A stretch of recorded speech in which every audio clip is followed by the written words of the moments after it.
Isang Pinoy boxer ang nambugbog ng isang Mexican fighter sa Long Beach, California.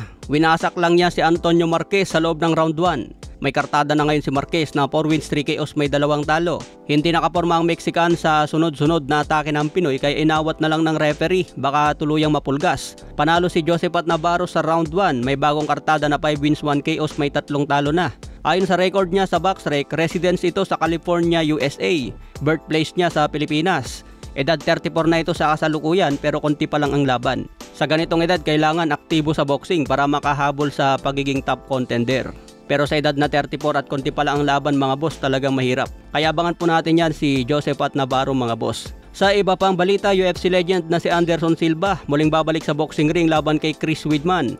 Undercard ito sa laban ni Tank Davis versus Jake Paul na ipapalabas sa Netflix.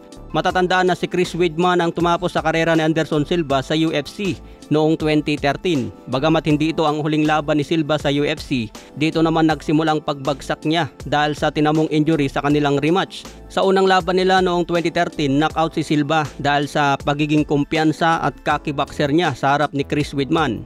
Kaya tinamaan ng solid at knockout si Silva. Nagkaroon agad dito ng rematch pero natalo pa din si Anderson Silva matapos mabali ang paa. Dahil sa lakas ng leg kick niya, bumigay ang binti at nabali. Mula noon nawala na ang dating Silva dahil sunod-sunod na ang kanyang talo. Huling laban niya 2020, natalo by knockout kontra Uriah Hall. Year 2021, sinubukan ni Silva na pasukin ang boxing. Nakalaban niya si Julio Cesar Chavez Jr. Tinalo niya ito by split decision. Nasundan pa yan ng isang laban kontra Tito Ortiz. Tinalo niya ito by knockout sa round 1. Year 2022, nakalaban ng Anderson Silva si Jake Paul. Isang magandang laban na umabot sa 8 rounds. Bumagsak si Anderson Silva pero nakarecover. Kaya umabot sa unanimous decision, pumabor kay Jake Paul. At ngayong November 14, 2025, muling babalik si Anderson Silva kontra Chris Weidman. 6 rounds ang laban sa boxing. Kaya abangan natin yan mga boss, comeback fight ng dalawang legends sa UFC. Sa iba pang balita, Tank Davis, $40 million pala ang bayad sa kanya laban kay Jake Paul.